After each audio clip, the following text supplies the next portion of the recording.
एक वैश्या थी। वो वैश्या ने भगवान का जब आश्रय ग्रहण किया तो वो पापनी वैश्या को भी भगवान ने हृदय से लगाकर पावन कर दिया। उसके अपराध नहीं देखे कि ये पापनी है। इसलिए कहता हूं भैया, भगवान की शरण ग्रहण करो। क्या ग्रहण करो? क्या ग्रहण करो भैया? क्या ग्रहण करो मेरी माँ? शरण में जाओ। जब शरणागति ग्रहण करते हैं तब फिर भगवान हमारे पाप नहीं देखते। सही है?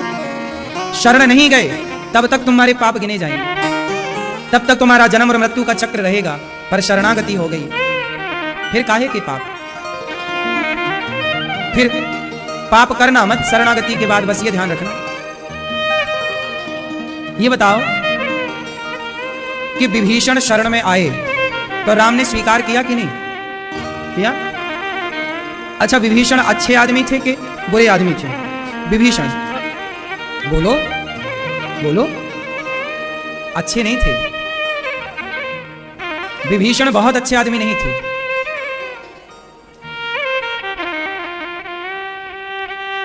लेकिन राम जी ने विभीषण के अपराध देखे नहीं। गलतियां तो विभीषण ने भी बहुत की थी, लेकिन राम जी की शरण में जो आ जाए फिर राम जी उसके अपराध नहीं देखते। अच्छा बताओ, सुग्रीव अच्छे थे कि नहीं थे? सुग्रीव थे, बिल्कुल अच्छे आदमी नहीं थे। लेकिन राम जी ने सुग्रीव की बुराइयां देखी ही नहीं। सुग्रीव इतने बुरे आदमी ऐसे हैं, अब बुरा हम क्या कहें, लेकिन सुग्रीव ऐसे थे कि जब राम जी 4 महीने खड़े रहे, विभीषण सुग्रीव जब राजा बना, बाली मरा तो सुग्रीव क्या बना?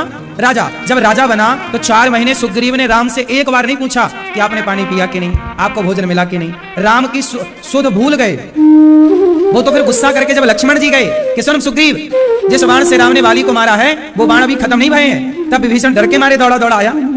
वरना ये सब कहां उपकार मानने वाले थे? कोई बहुत भले आदमी थोड़ी थे ये लोग। इनके अंदर कोई भक्ति थोड़ी है। पत्नी पाई तो पत्नी के संग 4 महीना निकला नहीं घर से। पावा राजकोषपुर नारी, सुग्रीव वहीं सुधी मोरी बिसारी। तो सुग्रीव कोई बढ़िया आदमी नहीं है, लेकिन राम मेरे इतने बढ़िया है कि वो अपराध, वो गलतियां इग्नोर कर देते हैं। सोई करतूत विभीषण केरी, सपन होना राम ही हेरी, लिखा है रामचरितमानस में। रावण और बाली, रावण गलत था कि सही था? बोलो, बाली गलत था कि सही था? गलत। जैसी गलतियां बाली और रावण ने की, लगभग वैसी ही गलतियां सुग्रीव और विभीषण ने भी की थी। ये दोनों कोई बहुत अच्छे नहीं थे, परंतु दोनों में एक अच्छाई थी। दोनों में अच्छाई ये थी कि दोनों को एक संत मिल गए। दोनों को कौन मिल गया? संत। कौन से संत? सुग्रीव को मिल गए हनुमान जी, और विभीषण को भी मिल गए हनुमान जी। और जब संत मिल जाते हैं तो भगवान कहते हैं कि संत, यदि तुमने संत की आज्ञा का पालन किया, तुमने संत की बात मानी, तो फिर मैं तुम्हारे अपराध नहीं देखता। हनुमान जी ने लाकर चरणों में जब गिरा दिया दोनों को, तो राम जी ने गले लगा लिया। भूल गए कि तुम अपराधी हो, क्योंकि संत है। इसलिए गुरु की आवश्यकता पड़ती है कि गुरु के द्वारा सुग्रीव की शरणागति किसके द्वारा हुई? हनुमान जी के द्वारा। हनुमान जी ने शरणागति कराई ना सुग्रीव की। अच्छा, सुग्रीव ऐसे थे कि सुग्रीव राम पर भरोसा नहीं करते थे। सुनो, सुग्रीव ने क्या बोला था? सुग्रीव ने राम की परीक्षा ली। सुनो राम, आप बाली को मार दोगे? राम जी बोले मार। बोले मुझे नहीं लगता कि आप मार दोगे। देखो ये सुग्रीव कह रहा है, तो एक काम करो, ये ताड़ के पेड़ हैं 7। काय के पेड़ हैं? ताड़ के वृक्ष हैं 7। एक बाण से यदि तुम 7 को गिरा दोगे तो मैं मान लूंगा कि तुम बाली को। अब सोचिए, ये सुग्रीव समर्पण कर रहा है कि राम के साथ बिजनेस कर रहा है? व्यापार वाली बात कर रहा है ना, कि पहले तुम ये पेड़ गिरा के दिखाओ तब मानेंगे। लो, ये भी कोई बात होती है भाई? मतलब भगवान पे तुम तब भरोसा करोगे जब वो 7 पेड़ों को गिरा देंगे। ऐसे तो थे सुग्रीव। क्यों? सुग्रीव ऐसे थे, राम की परीक्षा ले रहे हैं। कह रहे हैं कि पहले वो सुनो, दोस्ती हुई। जब हनुमान जी ने सुग्रीव की राम से दोस्ती कराई तो सुग्रीव बोला नहीं, मैं ऐसे दोस्ती नहीं करूंगा, पहले अग्नि जलाओ, अग्नि की साक्षी कराओ, कहीं राम जी मुकर ना जाए। ऐसे थे सुग्रीव। अग्नि साक्षी कराया, अग्नि साक्षी करा के फिर दोस्ती करी। फिर भी बोल रहा है कि आप बाली को नहीं मार पाओगे, पहले ये 7 पेड़ गिरा के दिखाओ। 7 पेड़ गिराए, फिर एक बार राम जी ने बाली को नहीं मारा। जब सुग्रीव और बाली की लड़ाई भई, एक बार में नहीं मारा, तो बाली सुग्रीव फिर आया, लो मैंने कहा था ना आप नहीं मार पाओगे। तब राम जी ने कहा भैया तुम दोनों एक से दिख रहे थे इसलिए मैंने नहीं मारा। एक रूप तुम भ्राता दो, तेई ब्रह्मते नहीं मारे सो। एक पहली बार में राम जी ने नहीं मारा, दूसरी बार जब सुग्रीव का बाली से युद्ध हुआ तब मारा। ऐसे सुग्रीव थे, उनमें कोई बहुत विश्वास थोड़ी था। लेकिन हनुमान जी की शरण में थे। हनुमान जी बोले प्रभु ये आपका, जैसे ही आप क्या करो ऐसे ही। हनुमान जी थे इसलिए राम जी ने स्वीकार कर लिया, और ये थोड़ी भले आदमी थे, ये तो मतलबी थे। क्या थे ये लोग? मतलब निकला तो ऐसे जा रहे हैं जैसे जानते नहीं। सुग्रीव का मतलब निकल तो गया, जब बाली मरा और सुग्रीव राजा बना, 4 महीने पूछने नहीं आया राम को कि नाश्ता हुआ कि नहीं, पानी हुआ कि नहीं, मतलब निकल गया ना। तो ये ऐसे लोग थे, बहुत भले आदमी नहीं थे, क्योंकि भगवान के आश्रित हो चुके हैं। हनुमान जी जैसे संतों का हाथ है इसलिए कृपा हुई, वरना ये कृपा के योग्य नहीं थे। अच्छा, हनुमान जी ने इन्हें क्यों कृपा की? क्योंकि हनुमान जी पर इनके गुरु की, हनुमान जी के गुरु कौन है? बोलो, हनुमान जी के गुरु कौन? सूर्य भगवान, और सूर्य के पुत्र हैं सुग्रीव। तो जब हनुमान जी ने सूर्य भगवान से पढ़ाई की और जब पढ़ाई पूरी हुई तो हनुमान जी ने कहा सूर्य भगवान से, गुरु जी कोई दक्षिणा हो तो बताओ। तो सूर्य भगवान ने कहा कि हनुमान, मेरा बेटा सुग्रीव पृथ्वी पर रहता है, तुम जाओ और सदा मेरे पुत्र सुग्रीव की रक्षा करना। तो गुरु की आज्ञा थी कि मेरे पुत्र की आपको रक्षा करनी है। तब हनुमान जी गुरु की आज्ञा का पालन कर रहे हैं। है तो सूर्य का बेटा सुग्रीव, लेकिन राम पर विश्वास कम है। इसलिए सुनो, त्रेता में सुग्रीव है सूर्य के बेटे, और बाली है इंद्र का बेटा। तो इंद्र हो गया नाराज कि प्रभु लो, आपने हमारे बेटे को मार दिया, निर्दोष था। तब भगवान राम बोले कि अगले जन्म में मैं तुम्हारे बेटे का पक्ष लूंगा। तो अगला जन्म जब द्वापर हुआ तो इंद्र के बेटे बने अर्जुन और सूर्य के बेटा बने कर्ण। हाँ है ना? इस जन्म में भगवान ने सूर्य के पुत्र का साथ दिया, तो अगले जन्म में इंद्र के पुत्र का साथ दिया। हिसाब हो गया, एक जन्म में तुम्हारा बेटा, एक जन्म में तुम्हारा बेटा, हिसाब हो गया बराबर। तो भगवान की शरण में जो आ जाए, चाहे वो पापी हो, अधम हो, नीच हो, दुष्ट हो, भगवान कहते हैं सन्मुख हो ही जीव मोहि जवहि। जन्म कोटि, कोटि मतलब करोड़ों जन्म के, अघ मतलब पाप, नाश ही तवहि। ये मैया देखो सोई जा रही है। मैया राम राम। मैया नींद अच्छी आ रही है ना?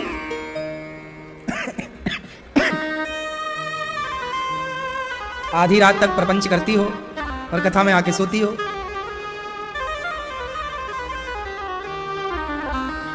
तो भगवान कहते हैं कि कोई कितना भी बड़ा पापी हो फर्क नहीं पड़ता, बस मेरी शरण में आ जाए, सरलता से आकर कह दे कि प्रभु मैं जैसा हूं आपका हूं। यदि आप पापी हैं, दुष्ट हैं, कोई बात नहीं, हम लोग कौन से पुण्य आत्मा है, हम जैसा पापी कहां मिलेगा आपको। लेकिन हम जैसे पापी को भी भगवान ने स्वीकार किया ना, हम जैसे अधम, हम जैसे नीच, हम जैसे दुष्ट को भी यदि भगवान ने स्वीकार किया तो ये भगवान की परम दयालुता ही तो है। हम कहाँ योग्य हैं, कहाँ काबिल हैं, कहाँ योग्यता है, कहाँ ज्ञान है, लेकिन भगवान ने अपने गोद में बिठाया। ये कृपा नहीं, करुणा नहीं तो क्या है मेरी माँ? भगवान कभी ये नहीं देखते कि आपके अपराध कितने हैं, बस आप शरण में आए क्या। इसलिए तन मन धन समर्प, आप यही गाते हो, तन भी तेरा मन भी तेरा सब कुछ है तेरा, तेरा तुझको अर्पण, प्रभु जी का प्रभु जी को अर्पण, क्या लागे मेरा। ओम जय जगदीश हरे। समर्पण, जब समर्पण होता है तो भगवान स्वीकार करते हैं। इसलिए आप भी करो समर्पण। कैसे करें समर्पण? कैसे करते हैं समर्पण? समर्पण कैसे होता है? क्यों भैया समर्पण कैसे होगा आप बताओ? हैं? भगवान के आश्रित हो जाइए। सही, कैसे होंगे? आप हैं भगवान के आश्रित के नहीं हैं? सही, कैसे? एक उदाहरण देके बताओ कैसे आश्रित होना, किसकी तरफ? आप बताओ समर्पण क्या है, कैसे करें भगवान के चरणों में? क्या होता है समर्पण, आप बताओ। नहीं, जब पता ही नहीं तो होगा कैसे? फिर समस्या तो ये है ना, समर्पण क्या है यही नहीं पता तो होगा कैसे? आप बताओ दादाजी, कैसे होगा समर्पण? बताओ सरकार। सुनो, समर्पण किसे कहते हैं, किस तरह का होता होगा ये समर्पण? आओ बात करते हैं। समर्पण होता है जैसे एक पत्नी का समर्पण होता है पति के लिए। पत्नी का क्या होता है? समर्पण। विवाह के पहले पत्नी का नाम, विवाह के पहले स्त्री का नाम अलग होता है। विवाह के पहले लड़की का गोत्र अलग होता है, पर विवाह के बाद उसका अपना गोत्र समाप्त हो जाता है और पति के गोत्र से ही उसका गोत्र जाना जाता है। विवाह के पहले का नाम समाप्त हो जाता है, विवाह के बाद जो नाम दिया जाता है उस नाम से जानी और पहचानी जाती है। विवाह के पहले वह एक पिता की पुत्री थी, पर विवाह के बाद अब वह एक पति की पत्नी है। समर्पण देखिए, नाम तक छोड़ दिया। समर्पण देखिए, गोत्र छोड़ दिया। समर्पण देखिए कि अब वो पति के साथ उसके सुख में सुखी है और उसके दुख में दुखी है। वो महलों में रखे तो महलों में रह जाए और झोपड़ी में रखे तो झोपड़ी में रह जाए। यही है समर्पण। ऐसी स्त्रियां समर्पण वाली मिल जाएं तो बड़ी कृपा है, लेकिन समर्पण की प्रतिमूर्ति स्त्री होती है, ये बात सही है। आज की कुछ स्त्रियां नहीं कर पाती समर्पण, रिश्तों में समर्पण न होने से ही तलाक और किच किच किच किच चलती रहती है। ठीक से समर्पण होए तो कोई कष्ट ही नहीं है। उसी तरह जैसे एक स्त्री का समर्पण पति के लिए है, ऐसे भक्त का समर्पण भगवान के लिए हो। हे प्रभु, अब जैसे आप रखो। हम रह रहे हैं तो ये नहीं कि मैं रह रहा हूं, नहीं, हमारे भगवान हमें ऐसे रख रहे हैं। हम आपको कथा सुना रहे हैं, नहीं, हमारे भगवान चाह रहे हैं कि हम आपको ये सब बताएं, इसलिए हम बता रहे हैं। हम आज हलवा खा रहे हैं, इसलिए नहीं कि हम कमा रहे, नहीं, हमारे भगवान चाह रहे हैं कि तुम हलवा खाओ, हम खा रहे हैं। भगवान चाह रहे हैं कि आज हम रोटी नमक के साथ खाएं, चटनी के साथ खाएं, ये हम नहीं, ये हमारे प्रभु सब चाह रहे हैं। भगवान चाह रहे हैं कि हम झोपड़ी में रहें तो हम झोपड़ी में हैं। भगवान चाह रहे हैं कि हम महलों में रहें, हम महलों में। हमारी कोई इच्छा नहीं है, ना महलों की, ना झोपड़ी की, ना छप्पन भोग की, ना बासी रोटी की। अब जो हो रहा है वो हमारे प्रभु करा रहे हैं। वो चाह रहे हैं कि ऐसा हो। आज मैं हंस रहा हूं तो मेरे प्रभु चाह रहे हैं कि मैं हंसूं। आज मैं रो रहा हूं, भगवान चाह रहे हैं कि मैं रोऊं। जब इस तरह का समर्पण हो जाएगा, ईश्वर की इच्छा में ही आप अपनी इच्छा मिला दोगे। इसी समर्पण का नाम है प्रभु की शरणागति। जैसे रखें राम जी रहना चाहिए और सीताराम सीताराम, यही है समर्पण। उनके हिसाब से चलना, अपने हिसाब से नहीं। अभी हम लोग कैसा चलते हैं? अपने हिसाब से। परिचय भी आप लोग अपने हिसाब से देते हैं। मेरा नाम ये, मेरे बच्चे ये, मेरा परिवार ये, मेरा घर ये, अपने हिसाब से। ये आपके हिसाब किताब। ये दास अनिरुद्ध क्या करने जा रहा है 10 फरवरी को? लक्ष्मी नारायण भगवान जब यहाँ बैठेंगे, प्रतिष्ठित होंगे, तो पूरा हिसाब किताब, सारा कार्य भगवान के चरणों में। ये रहे आपका काम। आपका काम आप जानो, हिसाब किताब आप जानो। अब आगे आप जो चाहें वो करें। हम निश्चिंत समर्पण, सब तरह का समर्पण। फिर वो हमें जैसे रखें, आत्मसमर्पण कर दो भगवान के चरणों। फिर वो हंसाएं या रुलाएं, वो भगवान जहां चाहें वहां ले जाएं। समर्पण हो। इसी समर्पण का नाम है भक्ति। आजकल लोग भक्ति मतलब माला जपने को भक्ति समझते हैं। माला जप रहे मतलब उनको लग रहा है भक्ति चल रही है, जबकि भक्ति का माला जपने से बहुत दूर दूर तक कोई लेना देना नहीं। माला जपना एक अलग विषय है। माला क्यों जपा जाता है? माला इसलिए जपा जाता है कि थोड़ा मन जो चंचल है वो मन स्थिर हो जाए। ये मन को स्थिर करने का एक अभ्यास है। ये भक्ति नहीं है, ये केवल मन की चंचलता सेंटर में आए मन, इसके लिए ये भक्ति बहुत अलग विषय है। भक्ति क्या है? ईश्वर की इच्छा में अपनी इच्छा मान लेना और हर समय ईश्वर के ध्यान में रहना, चिंतन में रहना। जो हो रहा है उसे भगवान की इच्छा मानकर हर चीज का आनंद लेना, हर हाल में प्रसन्न रहना, यही भक्ति है। भगवान की याद में कभी रोना तो कभी हंसना, यही भक्ति है। भगवान की और भगवान के भक्तों की खूब सेवा करना, यही भक्ति है। कभी किसी का दिल ना दुखाना, बचना, डरो इस बात से कि मेरे से किसी का दिल ना दुखे, किसी का दिल ना दुखाना, यही भक्ति है। सदा सबका साथ देना, यही भक्ति है। सबके दुख दर्द में खड़े हो जाना, यही भक्ति है। कभी किसी का मजाक ना उड़ाना, यही भक्ति है। भूखे को भोजन कराना, यही भक्ति है। दर्द से करा रहा है कोई, उसे दवाई देना, उसका उपचार कराना, इलाज कराना, यही भक्ति है। क्योंकि अज्ञान इतना पांव पसार चुका है कि लोग ये तक भूल गए हैं कि भक्ति कहते किसे। आज लोगों को यही नहीं पता कि भक्ति किसे कहते हैं। भगवान का नाम क्यों जपते हैं? क्या होगा नाम जपने से? कितना नाम जपें? अब लोग नाम जपते हैं तो नाम तो बहुत अच्छा है जपना, इससे मन शांत होता है, इससे हृदय पवित्र होता है। लेकिन एक आदमी नाम जप रहा है। मैं 2 लोगों की बात करता हूं। अभी आप लोग जज बन जाओ और न्याय करना। अभी मैं, आप लोग जज बनो। मैं आपके सामने पेशी कर रहा हूं दो लोगों की। एक वो है जो दिन भर नाम जप रहा है, श्रीमन्नारायण श्रीमन्नारायण। नाम जपने के सिवा कोई काम नहीं, नाम जपने के सिवा कोई काम नहीं। नाम जप रहा है श्रीमन्नारायण श्रीमन्नारायण श्रीमन्नारायण श्रीमन्नारायण दिन भर। लेकिन एक दूसरा है, वो नाम भी जप रहा है पर कम, परंतु वह पैसे कमा रहा है और पैसे कमाकर किसी भूखे की भूख मिटाने में खर्च कर रहा है, किसी की दवाई में खर्च कर रहा है, किसी बेसहारा को सहारा देने में पैसे कमा कमा के खर्च कर रहा है। एक है केवल नाम जप रहा है, काम कुछ नहीं कर रहा, लेकिन दूसरा काम करके पैसा कमा रहा है और उस पैसे से वो किसी भूखे की भूख, दवाई और सारा काम कर रहा है। और वो नाम भी जप रहा है, वो झूठ नहीं बोल रहा है, सबकी हेल्प कर रहा है, वो सब में ईश्वर देख रहा है कि भाई भूखे के रूप में शायद मेरे द्वार पे भगवान आए, बीमार के रूप में शायद मेरे पास भगवान आए, वो सबकी मदद कर रहा है। अब आप ही बताओ किसकी भक्ति उत्तम है? जो केवल नाम जप कर रहा है श्रीमन्नारायण श्रीमन, दूसरा कोई काम नहीं। लेकिन एक दूसरा है जो नाम जप भी कर रहा है पर कम, लेकिन वो गृहस्थी में रहकर आपकी तरह वो परिवार की सेवाएं, परिवार की जिम्मेदारियां, समाज की सेवा, समाज की जिम्मेदारियां पूरी करता हुआ और फिर ईश्वर की ओर चले, सब में ईश्वर को देखता हुआ आगे बढ़े।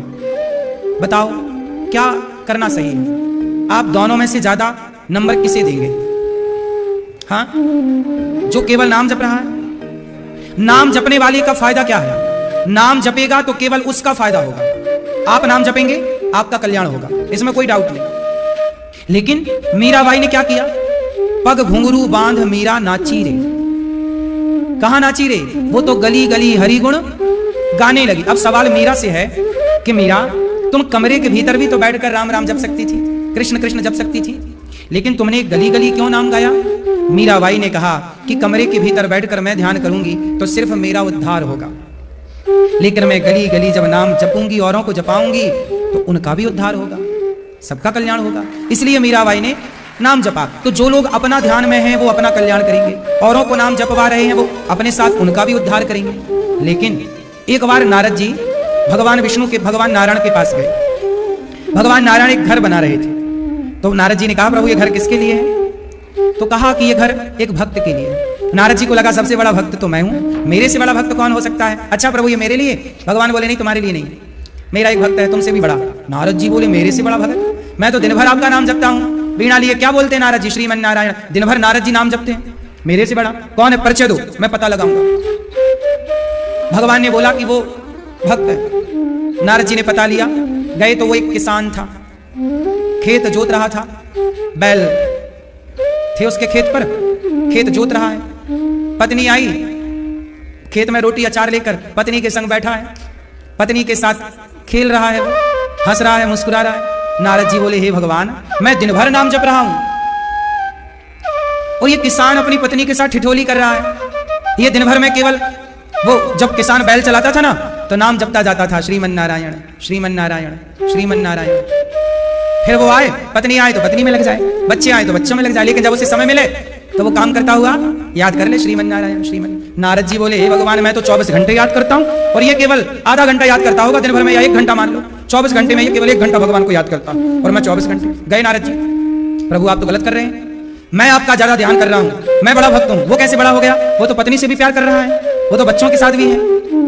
नारद जी बोले मैं बड़ा हूं। भगवान बोले अच्छा ठीक है, ये लो दूध से भरा कटोरा। भगवान ने एक कटोरे में दूध भरा, कहा जाओ पूरी पृथ्वी की परिक्रमा लगा कर आओ, शर्त है कि दूध की एक बूंद गिरनी नहीं चाहिए। नारद जी पूरी पृथ्वी की परिक्रमा लगाने जब चले तो एक बूंद गिर ना जाए, पूरा ध्यान कटोरे में, धीरे धीरे चल रहे हैं गिर ना जाए, परिक्रमा लगा के आए। भगवान बोले नारद जी बताओ जब तुम परिक्रमा लगाए तो इस परिक्रमा लगाने में तुमने कितनी बार मुझे याद किया, कितनी बार तुमने मेरा स्मरण किया, कितनी बार मुझे भजा? नारद जी बोले प्रभु क्षमा करिए, पूरा ध्यान दूध में ही था, एक बूंद गिर ना जाए, छलक ना जाए, एक बार भी मैं आपका स्मरण नहीं कर पाया। भगवान बोले आपने पहली बार कोई काम किया और काम जब किया तो मुझे भुला दिया, लेकिन ये गृहस्थी लोग गृहस्थ में रह के लाखने के काम होते हैं, लाखने की उलझन होती है, लाखने की झंझटें होती हैं, पर ये झंझटों में रह करके भी मुझे याद करते हैं, तो ये मेरे ज्यादा बड़े भक्त हैं। इसलिए कहता हूं कि भगवान गृहस्थों को ज्यादा प्यार करते हैं। प्यार गृहस्थों को ना करते तो गृहस्थों के घर राम क्यों आते? गृहस्थों के घर कृष्ण क्यों आते? बोलो हाँ कि ना? इसलिए भगवान सबसे ज्यादा प्यार गृहस्थों को करते हैं। इसलिए, लेकिन कौन सा गृहस्थ? वो गृहस्थ जो काम करे, ईमानदारी से पत्नी परिवार की जिम्मेदारी निभाए, पर भगवान को याद भी करे। और भगवान को ही नहीं, भगवान के भक्तों की, सब में ईश्वर को देखकर भगवान का चिंतन करे, सबकी सेवा करे, सबकी मदद करे। तो बताओ कौन बड़ा है, जो केवल भगवान को भजे वो, या जो भगवान के साथ साथ समाज की सेवा के साथ ईश्वर को याद करे? बताओ, ठीक है ना? तो आप गृहस्थ हैं, आप सब गृहस्थ हैं, और आप सब क्या करते हैं? झंझटों में रहते हैं। परिवार भी तो एक तरह की झंझट है, ना चाहो तो भी झंझट होती है। लेकिन इस झंझट में रहते हुए भी जो व्यक्ति आत्मबल मजबूत करके, पत्नी की, परिवार की चिक चिक, व्यापार की चिक चिक, लाख तनाव टेंशन भी है, फिर भी आप भगवान को याद कर लेते हैं और किसी दीन दुखी को 2 रोटी दे देते हैं। इसी से भगवान बहुत खुश हो जाते हैं कि भाई तुमने बड़ा काम। भगवान तब ज्यादा प्रसन्न होते हैं जब आप भगवान की सेवा ना करें, भगवान के भक्तों की सेवा करें। बात सही है? आप भगवान का नाम बिल्कुल नहीं जपते, आप मंदिर बिल्कुल नहीं जाते, लेकिन आप किसी की मदद करते हैं निस्वार्थ, किसी को भूख भरी पेट भर भोजन कराते हैं निस्वार्थ, किसी को आप दवाई देते हैं निस्वार्थ, भगवान इससे बहुत प्रसन्न होते हैं। इसलिए कहता हूं, गौरी गोपाल आश्रम में केवल सबको भोजन मिलता है, चाहे वृद्ध माएँ हों, गौरी गोपाल गुरुकुल के विद्यार्थी हों, या आप सभी जनमानस जनता जनार्दन हो, आप सबको क्या मिलता है? यहाँ भरपेट भोजन। बस सबको भोजन कराना, सबका पेट भरना, यही जनता की सेवा, जनार्दन की सेवा कहलाती है, यही सेवा। इसलिए कहता हूं कि आप भी सेवा पकड़ो, सेवा को ही भक्ति मानो। अकेले आप सोचो कि मैं केवल भगवान का नाम जपती रहूं या जपता रहूं, तो अकेले नाम जपने से भी काम ना बनेगा। ठीक है, ये बहुत गहरी बातें हैं। आप लोगों ने आज तक तो यही सुना है ना कि कलयुग केवल नाम धारा, नाम जपो और पार हो जा। तो फिर आदमी सारी जिंदगी पाप करे, फिर पुण्य काहे करे? आदमी पाप करे और नाम जप के पार हो जाए। यदि नाम ही सब कर देगा तो आदमी पुण्य करे काहे फिर? क्यों मेरी मां? सवाल खड़ा है ना, फिर आदमी पुण्य क्यों करेगा? इसका मतलब यह है कि नाम अपना काम करता है, लेकिन आपके कर्म भी अपने काम करते हैं। बात समझ में आई? नहीं समझ में आई? सुनो, अजामिल का उद्धार हुआ नाम लेकर। कितने लोग जानते हैं इस बात को? क्या जानते हैं आप? मैया क्या जानती हो? बताओ बैठे बैठे। अजामिल के बारे में क्या सुना है आपने? हाँ, नाम लेके क्या हुआ उसका? कितने नाम लेकर? हाँ, ये लाला ठाकुर जी की मुकुट ठीक कर दो।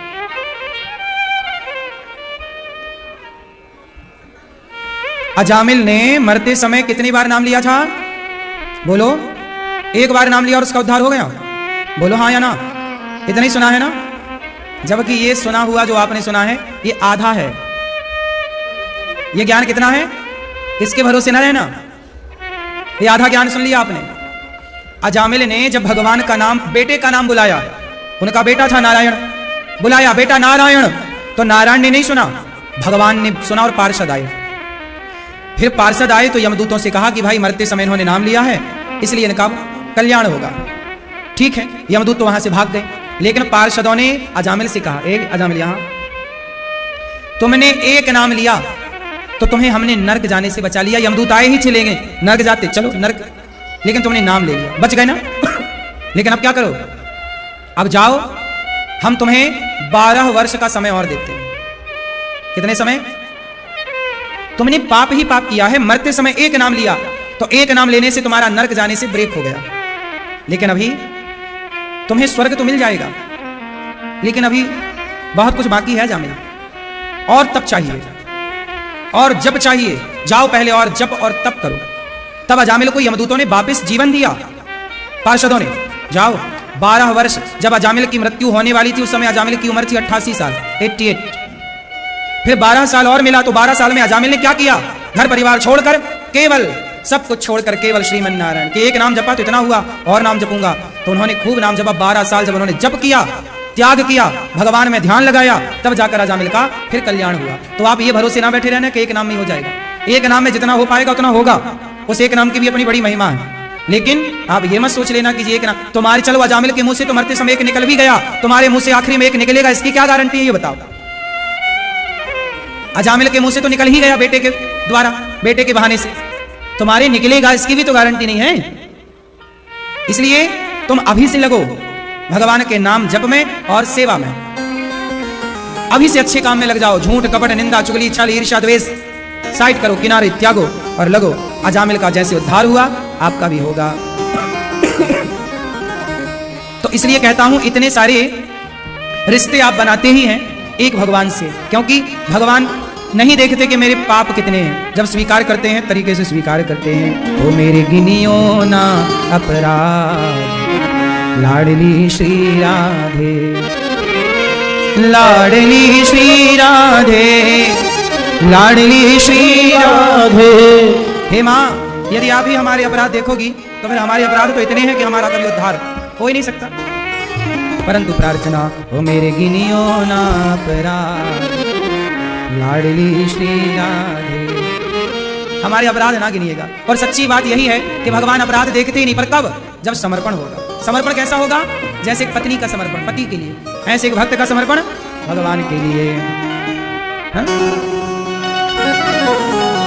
हाँ हो मेरे गिनियो ना अपराध, हो मेरे गिनियो ना अपराध लाडली श्री राधे,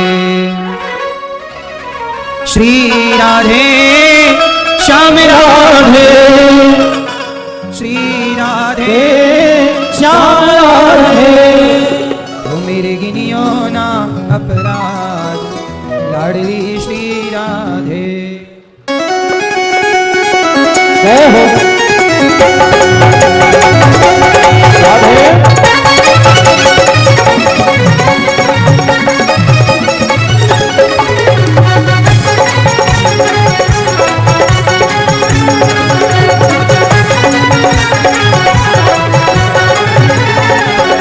मेरे गिनियो ना अपराध लाडली श्री राधे, मेरे गिनियो ना अपराध लाडली श्री राधे, गिनियो ना अपराध लाडली श्री राधे, गिनियो ना अपराध लाडली श्री राधे, लाडली श्री राधे, लाडली श्री राधे, लाडली श्री राधे, लाडली श्री राधे, लाडली श्री राधे, लाडली श्री राधे। गिनियो ना अपराध लाडली श्री राधे, गिनियो ना अपराध लाडली श्री राधे। आधे हो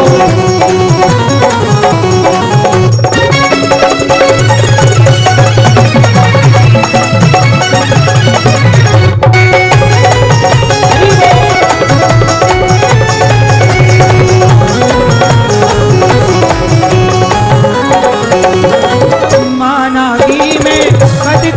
हूँ की मैं पतित बहुत हूँ, माना की मैं पतित बहुत हूँ, की मैं पतित बहुत हूँ, पतित बहुत हूँ, पतित बहुत हूँ, पतित बहुत हूँ, पतित बहुत हूँ।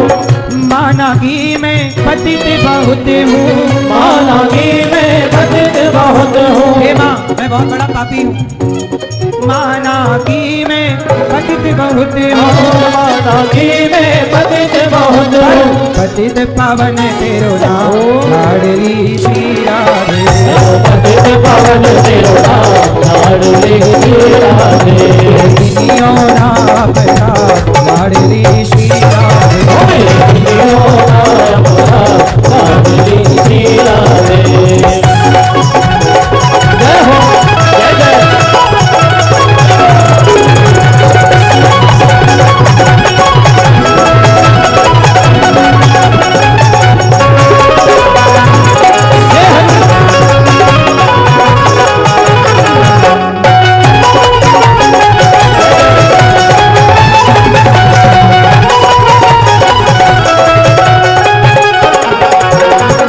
तुम मेरे अवगुण देखो, तुम मेरे अवगुण देखो, जो तुम मेरे अवगुण देखो, तुम मेरे अवगुण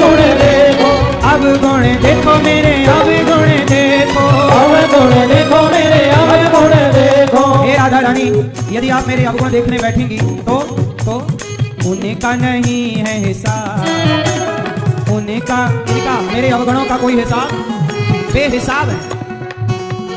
जो तुम मेरे अवगुण देखो, जो तुम मेरे अवगुण देखो, जो तुम मेरे अवगुण देखो, जो तुम मेरे अवगुण देखो, तो उनका नहीं है हिसाब, उनका नहीं है हिसाब। लाडली श्री राधे, उनका नहीं है हिसाब, लाडली श्री राधे।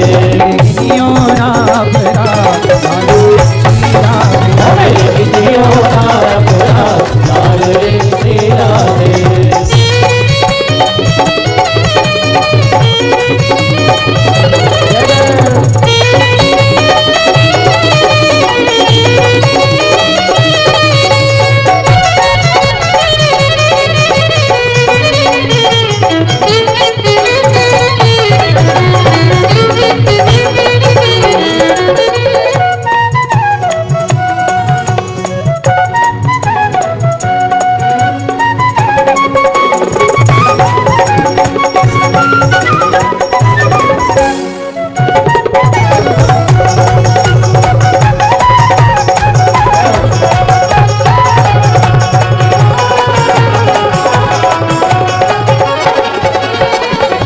सखिन में कोटि गोपिन में, अष्ट सखिन में कोटि गोपिन में, अरे अष्ट सखिन में कोटि गोपियों में, अष्ट सखिन में कोटि गोपियों में। हे राधा रानी अपनी अष्ट सखियां और करोड़ों गोपियों में, अष्ट सखिन में कोटि गोपिन में, अष्ट सखिन में कोटि गोपिन में। लिख ली जो मेरा नाम, लिख ली जो मेरा नाम, लाडली श्री राधे, लिख ली जो मेरा नाम, लाडली श्री राधे, लाडली श्री राधे, लाडली श्री राधे, लाडली श्री राधे, लाडली श्री राधे, लाडली श्री राधे।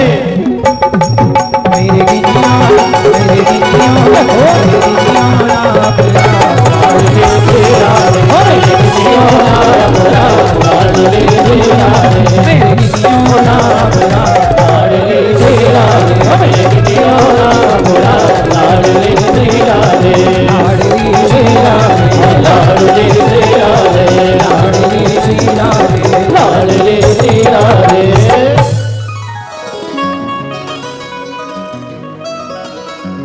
माना कि मैं पतित बहुत हूँ, माना कि मैं पतित बहुत हूँ, पर पतित पावन तेरो नाम, लाडली श्री राधे। हम कितने भी बड़े पापी हों पर भगवान का नाम तो पतित पावन है ना। यदि वो हमारे पापों को समाप्त नहीं करेंगे तो पतित पावन कैसे कहलाएंगे? यदि हम पर वो दया नहीं करेंगे तो दीन दयाल कैसे कहलाएंगे? हम पर करुणा नहीं करेंगे तो वो करुणा सिंधु कैसे कहलाएंगे? इसलिए हम जितने पतित हैं भगवान उतने पावन हैं।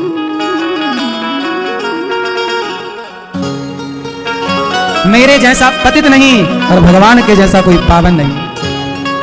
भगवान सबसे पावन है, इतने पावन कि वो सबको पावन कर देते हैं। अच्छा ये बताओ, भगवान के चरणों से ही तो निकली है ना गंगा मैया, हाँ या ना? लेकिन गंगा मैया सबको पावन कर रही है कि नहीं? करोड़ों वर्षों से कर रही हैं। जिनके चरणों से निकली गंगा सबको पावन करती हो, वो भगवान जब पावन करेंगे तो कितना पावन कर देंगे ये तो बताओ।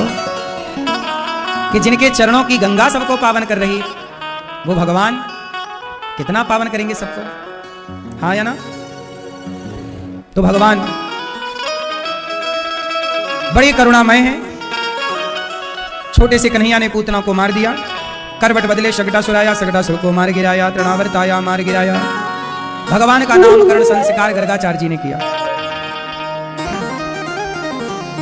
गर्गः पुरोहितो राजन यदो नाम सुमहातपा व्रजम जगाम नंदस्य वसुदेव प्रचोदितः। गर्गाचार्य जी ने, गर्गः पुरोहितो राजन, गर्गाचार्य जी भगवान कृष्ण का नामकरण, ये यशोदा आपका पुत्र है कृष्ण, इनका नाम है ये रोहिणी पुत्र का राम। कृष्ण और बलराम दो नाम गर्गाचार्य जी ने दिए। ये नाम भगवान के बड़े पावन पवित्र हैं। भगवान थोड़ा बड़े भये, लीलाओं को स्टार्ट किया। भगवान की लीलाएं जो आप देख रहे हैं ना, सब कुछ भगवान की लीला है। भगवान तब थे अब नहीं है, ऐसा नहीं है। तब थे अब भी हैं, आगे भी रहेंगे। तब भी भगवान की लीला चल रही थी, आज भी भगवान की लीला चल रही है, आगे भी भगवान की ही लीला चलेगी, क्योंकि और किसी की लीला चलती ही नहीं। क्यों? आपको क्या लगता है किसकी लीला चल रही है? क्या लीला चल रही है आपके जीवन में? क्या लीला चल रही है भगवान की? आप बताओ, आपके जीवन में क्या लीला चल रही है भगवान की? हैं? ये भगवान की लीला अभी भी चल रही है आपके साथ, कि आपको भगवान ने वृंदावन बुलाकर बिठाया है। ये ईश्वर की लीला है। इसलिए भगवान की लीला हो गई नहीं, चल रही है। बस महसूस करने वाला हो, देखने वाला होए तो अभी भी लीलाएं चल रही हैं। जब आपके घर में छोटे छोटे बच्चे ऊधम करते हैं या मस्ती करते हैं, खेलते हैं, तो आप उन्हें भी इसी भाव से देखा करो कि यही है भगवान। बच्चे भगवान ही है। और बच्चों को देखो तो कृष्ण की वही याद कर लो कि देखो भगवान भी ऐसे लीला करते थे। हर जगह भगवान की ही दृष्टि रखो, बच्चों में, बड़ों में, बूढ़ों में। जब कोई आपके गुरु आपको समझाएं तो समझ लो कि हमारे भगवान जैसे गीता अर्जुन को सुनाए, ये भगवान का वही रूप है। गुरु का रूप वही है जो कृष्ण का गीता सुनाने वाला रूप है। छोटे बच्चों को देखो तो कृष्ण की बाल लीलाओं का आनंद ले लो। आपसे कोई बड़ा काम हो जाए, समाज में आपने कोई बड़ी प्रतिष्ठा पाई, बड़ा इज्जत सम्मान का काम पाया, समझ लो कि भगवान ने ही, जैसे गिरिराज जी उठाए ऐसे भगवान ने आपका काम करा दिया। नाम आपका हो गया, काम उन्होंने करा दिया। भगवान को हर जगह महसूस करिए। हम लोग हर क्षण हर पल भगवान को महसूस करते हैं कि हर जगह जो हो रहा है ये ईश्वर की ही लीला है। उनके सिवाय कुछ भी नहीं है संसार में। आप कितना भी कहो कि आप सीता हो, गीता हो, फला हो, आप कुछ भी कहो कि मेरा नाम ये, कुछ भी नहीं हो। आप केवल ईश्वर हो बस। घड़ा कितना भी चीख चीख कर कहे कि मैं घड़ा हूं, मैं घड़ा हूं, मैं कैसे मान लूं कि तू घड़ा? तू तो मिट्टी है। क्यों? घड़ा है कि मिट्टी है? उत्तर दो, बोलो। ये क्या है? जोर से, जोर से, जोर से। ये कितना भी चिल्लाए कि मैं अंगूठी हूं, पर मैं नहीं मानता कि तू अंगूठी है। तू सोना है। सोना निकाल लो तो क्या रह जाए? अंगूठी। एक आकृति का नाम आपने अंगूठी दिया है, वरना इसमें सोना है, अंगूठी कहां है? अंगूठी आप रख लो, सोना वापस कर दो।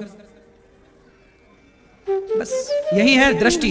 आपको अंगूठी नजर आई, हमें सोना नजर आया। आपको संसार नजर आता है, हमें संसार में भगवान नजर आता है। सब में वही समाया है। आभूषण छोटा हो या बड़ा हो, उपयोग चाहे कान में पहनने का हो या गले में, लेकिन है सब में सोना। बोलो हाँ।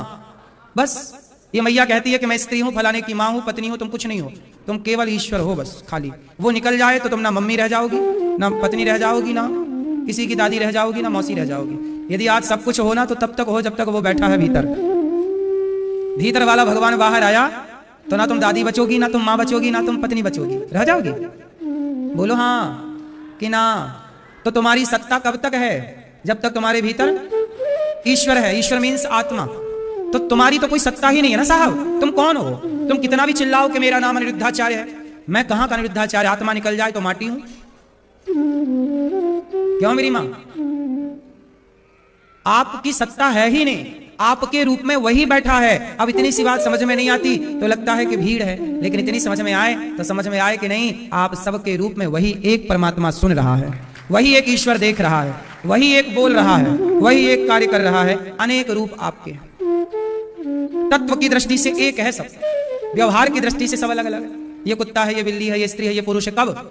जब व्यवहार की दृष्टि से देखा जाएगा। नजरिया बदल गया ना साहब। एक व्यवहारिक नजरिया होता है, एक आध्यात्मिक नजरिया। यदि मैं ऊंचे नजरिए की बात करूं तो तुम सब एक हो। स्त्री, पुरुष और नपुंसक कितने लिंग होते हैं? 3। ये 3 लिंग व्यवहार में होते हैं। तत्व की दृष्टि में तीनों एक है या नहीं? व्यवहार में कितने हो गए? 3, स्त्री, पुरुष और नपुंसक। जबकि तत्व की दृष्टि में वही ईश्वर स्त्री के रूप में आया, वही ईश्वर पुरुष है। भाई ये बताओ, व्यवहार में ये अंगूठी कहलाएगी और ये माला कहलाएगा? बोलो हाँ। 2 हो गए ना। लेकिन ये और ये 2 होने पर भी तत्व की दृष्टि से देखो, दोनों में एक ही है कि अलग अलग है? क्यों? आपके गले का हार और कान का झुमका, व्यवहार में तो 2 हो गए। झुमका को आप हार नहीं कह सकते और हार को आप झुमका नहीं कह सकते। कहोगे तो लोग हंसेंगे, पागल है क्या? व्यवहार में तो झुमका झुमका रहेगा और हार हार रहेगा, पर तत्व की दृष्टि में दोनों एक हैं। दोनों में एक ही गोल्ड है, सोना है। हाँ या ना? हाँ, तो तत्व की दृष्टि से तुम स्त्री पुरुष व्यवहार में हो, पर तुम दोनों के भीतर बैठा एक तत्व परमात्मा है। इसलिए मैं देखूं आज भी वही लीला है, उसके सिवा कुछ नहीं है। तुम लाख सिर पटक के कहो कि तुम फलाने की अम्मा हो, कुछ नहीं हो तुम केवल ईश्वर का अंश हो और उसकी मर्जी से चलने वाली पुतली हो या पुतला हो। क्यों, बात सही है कि गलत है? ये सबसे आखिरी दृष्टि बोल रहा हूं, इससे ऊपर की कोई दृष्टिकोण नहीं है। सब में ईश्वर। ये दास अनिरुद्ध यही तो प्रयास करता है कि सब में उस एक ही परमात्मा को देखा जाए। क्या कहे कि तुम स्त्री हो, तुम पुरुष हो, सब में वही है। अब क्या अलग देखें? इसलिए हम सबकी सेवा, सबका आदर एक सा करते हैं, चाहे बूढ़ी स्त्री हो या बूढ़ा पिता हो। शरीर का भेद नहीं है, हमें तो सेवा सबकी करनी है, क्योंकि सबको हम वह एक के रूप में देख रहे हैं। परमात्मा बैठा है। अब स्त्री पुरुष से व्यवहार से तो ऊपर उठना पड़ेगा। कब तक व्यवहार में उलझे रहेंगे बताओ? यदि व्यवहार में उलझते हैं तो तत्व तक नहीं पहुंच पाते, और तत्व तक पहुंचना है तो व्यवहार छूटेगा, और जहां व्यवहार छूटा तो आदमी कहता ही पागल हो गया। सच्चाई है ये। अब हमारा व्यवहार छूट जाएगा, मैं स्त्री और पुरुष दोनों को एक कहने लग जाऊं तो लोग मुझे क्या मानेंगे? पागल है, पागल। लेकिन वो इतना नहीं जान पाएंगे कि वो विचारधारा ही अलग है, वो स्थिति अलग है। सबकी अपनी अपनी स्थिति होती है ना। मैं चाहता हूं कि बस वो स्थिति आए कि जहां ना दिखे हमें स्त्रियां, ना दिखे हमें पुरुष, हमें तो जब दिखे जो दिखे हम हर में कृष्ण को ही देखे, अपने प्रभु को देखे। तुम्हें क्या नजर आया? सबसे पहले आपने कहा ये अंगूठी है, तुम्हें पहली नजर में अंगूठी नजर आई, लेकिन ये पहली नजर में ही हमें सोना नजर आया। पहली नजर में किसी को स्त्री दिखती है तो लोग कहते हैं स्त्री कितनी सुंदर है, तो लोगों को स्त्री से अटैचमेंट हो जाता है। ये पत्नी है, ये स्त्री है, चलो इसके संग रहें। लेकिन तत्व की दृष्टि में वो स्त्री नहीं रह जाएगी, वो परमात्मा हो गया। तो फिर क्या होगा? फिर हम स्त्री को नहीं देखेंगे, स्त्री के भीतर उस परमात्मा का दर्शन होगा। बोलो हाँ। अच्छा, बाजार में एक चित्र मिलता है, मैं उसका नाम नहीं जानता, लेकिन मैंने देखा है एक बाजार में ना खुरदुरा सा एक चित्र मिलता है। उसे जब ध्यान से देखो तो एक अंदर चित्र तस्वीर प्रकट हो जाती है। क्यों जी, बात सही है? उसमें कुछ जिगजैग सा दिखता, कुछ भी नहीं होता, कुछ भी चित्र नहीं होता ऊपर, पर उसे जब एकाग्रता से देखो तो अंदर एक चित्र दिखने लग जाता है। ऐसा आप में से किसी ने देखा है क्या? नहीं देखा होगा सबने, तो अलग विषय है। लेकिन एक बाजार में मिलता, मैंने देखा है कई बार। उसमें ऊपर से कुछ नहीं होता, कोई चित्र नहीं दिखता, लेकिन जब उसे केंद्रित, जब नजरें गड़ा कर देखो तो भीतर चित्र दिखता है। क्यों जी? ऐसा मैंने फोटो बाजार में बिकती हुई देखी है। आपने कभी गौर किया नहीं किया, अलग विषय। तो मैंने उसे जब देखा, मेरा समाधान था वहां, क्या बात है, हम स्त्री को देख रहे हैं, आपको क्या लगा स्त्री देख रहे हैं, लेकिन जब दृष्टि बदल जाएगी तो जमाना तो यही मानेगा कि स्त्री देखी जा रही है, लेकिन वो तत्व की दृष्टि जिस दिन भीतर समा जाएगी ना, वो आत्मज्ञान, उस दिन आप, जमाना तो यही कहेगा कि तुम स्त्री को घूर रहे हो, लेकिन जमाना कुछ भी कहे पर तुम उस स्त्री को देख ही नहीं रहे, तुम उसके भीतर परमात्मा को देख पा रहे हो। तुम कुत्ता को देख ही नहीं रहे हो, तुम कुत्ते के भीतर ईश्वर को देख पा रहे हो। क्या नामदेव जी ने कुत्ते में ईश्वर को नहीं देखा? क्या संत एकनाथ जी ने गधे में भगवान को नहीं देखा? यदि उन्होंने देखा है तो फिर हम और आप क्यों नहीं देख सकते भाई?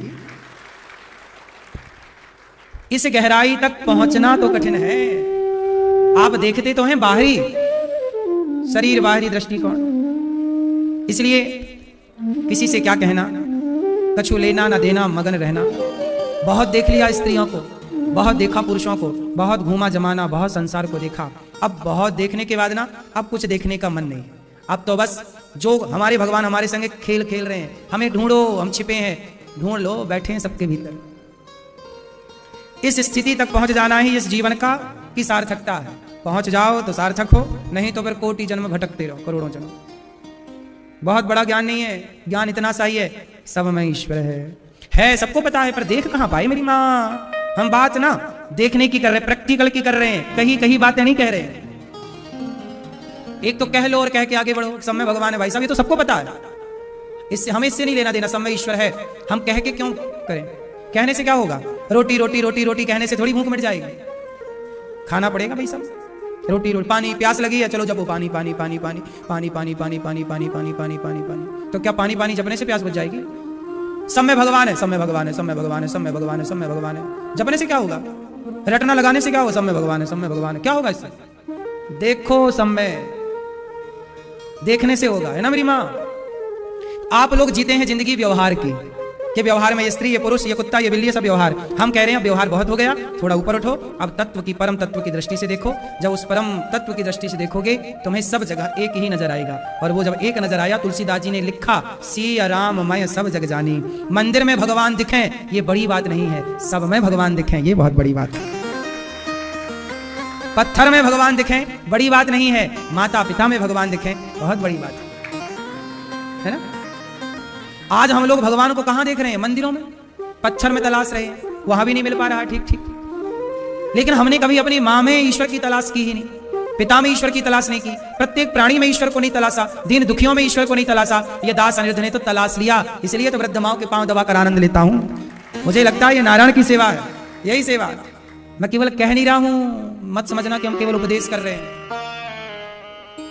हम तो अपनी वृद्ध माओं के पांव दबाकर यही आनंद लेते हैं कि हम भगवान के पांव दबा रहे हैं। हम माओं की सेवा करके यही समझते हैं कि भगवान की सेवा कर रहे हैं, क्योंकि जब तक तुम्हें नर में नारायण का दर्शन नहीं होगा तब तक तुम्हें पत्थर में नारायण का दर्शन नहीं हो सकता। पहले नर में नारायण का दर्शन करो, फिर पत्थर, क्योंकि भगवान तो सब जगह है। तो सब जगह है तो पत्थर तो जड़ है। पत्थर क्या है? जड़। और मां क्या है? चेतन। मां क्या है? चेतन। और पत्थर क्या है? बोलो। पहले आपने ए पढ़ा कि जेड पढ़ा? ए बी सी डी में पहले ए पढ़ा, फिर आखिरी में एक्स वाई जेड आखिरी में हुआ कि पहले ही था? हाँ। का खा गाघा में का पहले पढ़ा कि क्या? क्षत्रज्ञ। ज्ञा पहले पढ़ा कि का पहले पढ़ा? हाँ, पहले का, फिर खा, फिर गा, फिर घा, आखिरी में ज्ञा, क्षत्रज्ञ। पहले ए, फिर बी, फिर सी, फिर एक्स, फिर वाई, फिर जेड। उसी तरह पहले मां पढ़ो, फिर पिता पढ़ो, फिर भगवान पढ़ना। जो पहले माता में ईश्वर को देखेगा, जो पहले पिता में ईश्वर को देखेगा, जो पहले दीन दुखी असहाय प्रत्येक जीव में ईश्वर को देखेगा, जो चेतन में ईश्वर को देख सकता है, वही जड़ में भी ईश्वर को देख सकता है। चेतन में तो दिखा नहीं, तो जड़ में तुम्हें क्या दिखेगा? आंखें बंद काहे करिए बैठे हो? कुछ नहीं होना। पहले तुम का तो पढ़ो, पहले मां में तो ईश्वर देख पाओ। मां में कुछ दिखा नहीं, चले मंदिर भगवान के पास, वहां क्या देख पाओगे तुम? भीड़ लगी है आजकल, पर दिख कुछ नहीं रहा है, सब अंधे हैं। क्यों? सूरदास जी से पूछा, भगवान को देखा है? हाँ।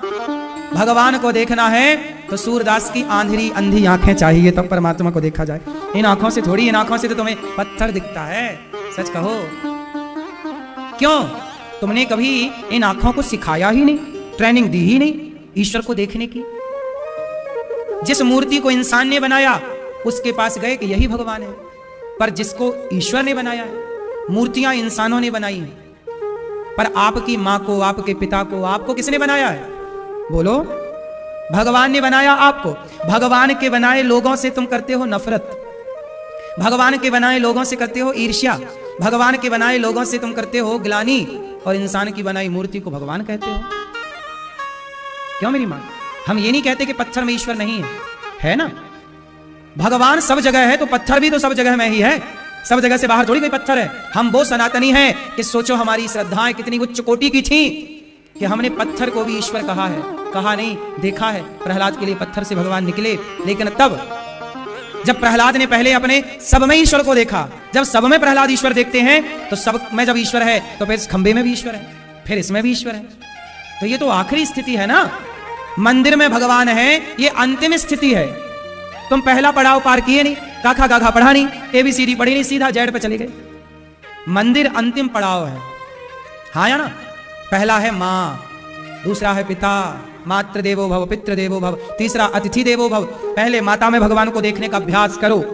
जैसे लिखने का अभ्यास किया तो लिखना आया, पढ़ने का अभ्यास किया पढ़ना आया, ऐसी मां में भगवान को देखने का अभ्यास कर। पिता में देखने का अभ्यास करो, फिर अतिथि में ईश्वर को देखने का अभ्यास करो, फिर गुरु में भगवान को देखने का अभ्यास करो, फिर गाय में भगवान को देखने का अभ्यास करो, फिर जीव मात्र में ईश्वर को देखने का अभ्यास करो। जब प्रत्येक जीव में ईश्वर दिख जाए, फिर पेड़ पौधों में ईश्वर देखने का अभ्यास करो। इसलिए हमारे यहाँ तुलसी की पूजा, वटवृक्ष की पूजा, आंवले की पूजा, बरगद की पूजा, सब में ईश्वर को देखने का अभ्यास करो। फिर जब सब में दिख जाए तो फिर पत्थर में भी ईश्वर को देखने का अभ्यास करो कि भाई पत्थर में भी ईश्वर है, उस पत्थर से भी निकालो। क्यों? सही है? अब तुम समझ ही नहीं पाए। पर अब आदमी देखो इंसानों से करता है नफरत। एक एक घंटा आप लोग बैठ के चुगली करती हो या करते हो, फलाना ऐसा फलाना ऐसा, उसकी ऐसा। एक एक घंटे चुगली करेंगे और भगवान के द्वार पे, भगवान हम पे करुणा करो। भगवान कहेंगे वाह, मेरे बनाए इंसानों से तू नफरत कर रहा है, मेरे बनाए इंसानों से तू घृणा कर रहा है, पर मेरे पास आ गया। भैया सच बताओ, आज इंसान इंसान से प्रेम कर रहा है कि नहीं? पहले ये बताओ, उत्तर दो। आज का इंसान इंसानों से प्रेम कर रहा है या नहीं? हाँ या नाम उत्तर दो जोर से। आजकल इंसान इंसान से प्रेम कर रहा है? क्या बहू सास से प्रेम कर पा रही है? क्या सास बहू से प्रेम कर पा रही है? क्या पत्नी पति से प्रेम कर पा रही है? क्या पति पत्नी से प्रेम कर पा रहा है? क्या बेटा माँ बाप से प्रेम कर पा रहा है? अरे और तो छोड़ो, परिवार में ही प्रेम नहीं है। बोलो हाँ। तुम अपनी सास से प्रेम कर ना पाई, जो रोटी मांगती हो उसे रोटी दे ना पाई, और चली भगवान को 56 भोग लगाने।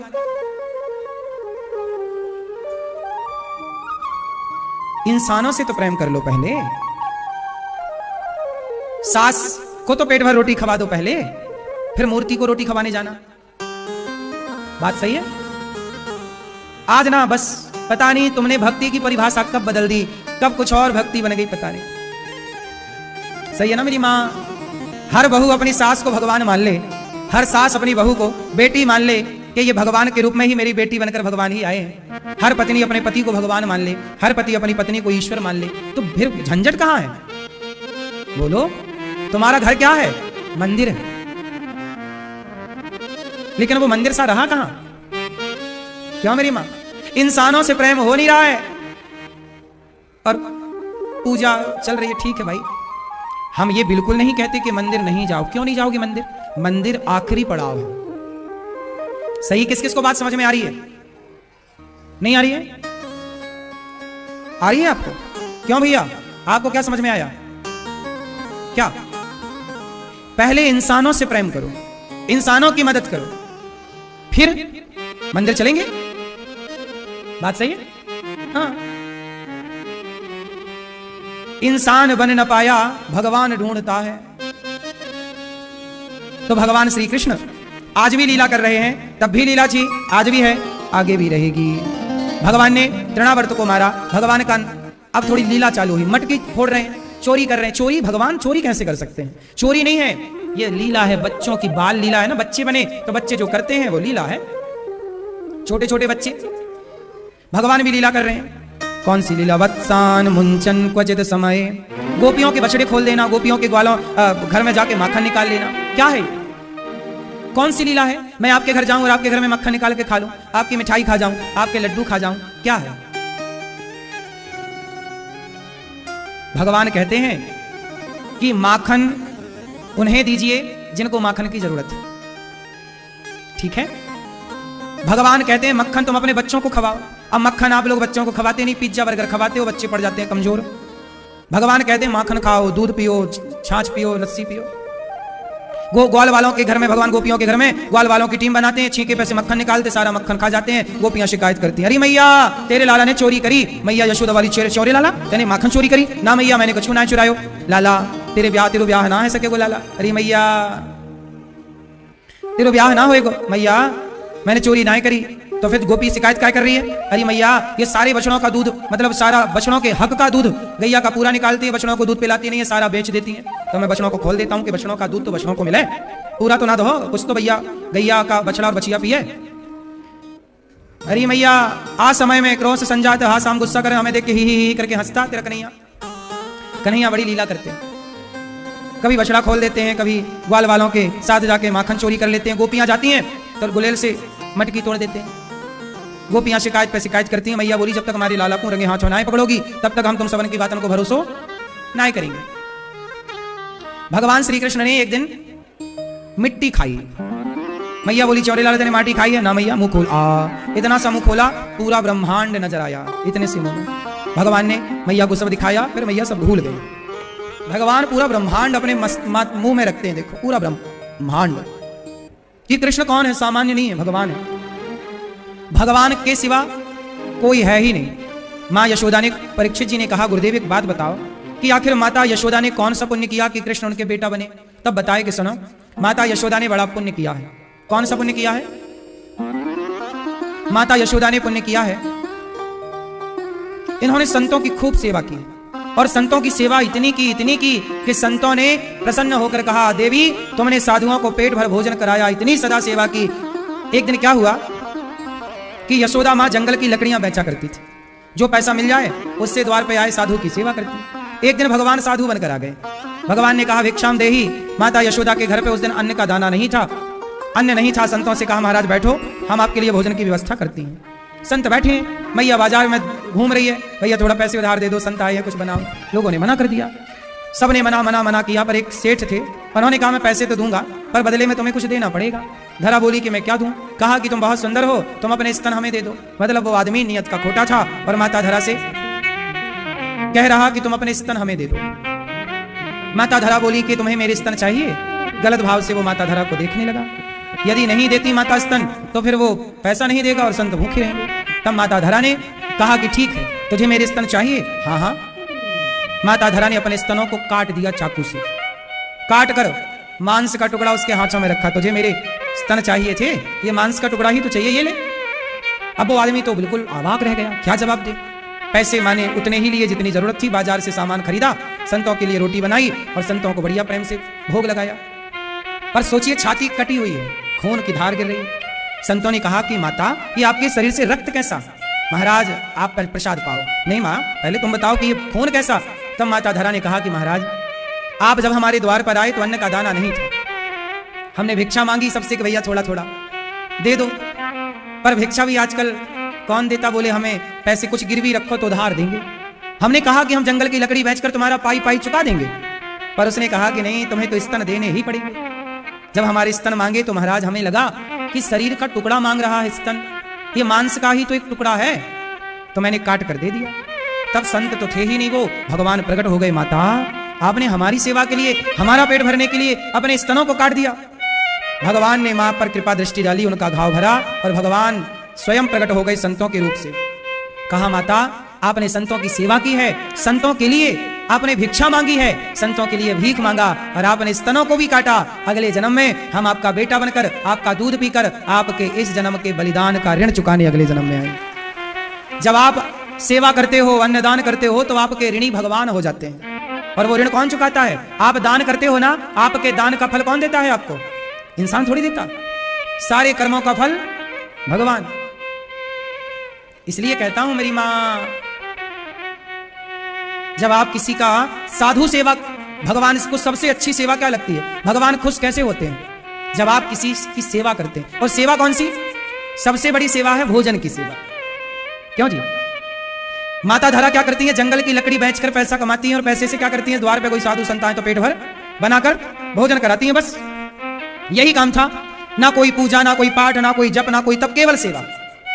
अब समय मिल जाता रहा होगा तो भगवान का थोड़ा नाम जप और ध्यान कर लेती रही होंगी, पर मुख्य क्या है? सेवा।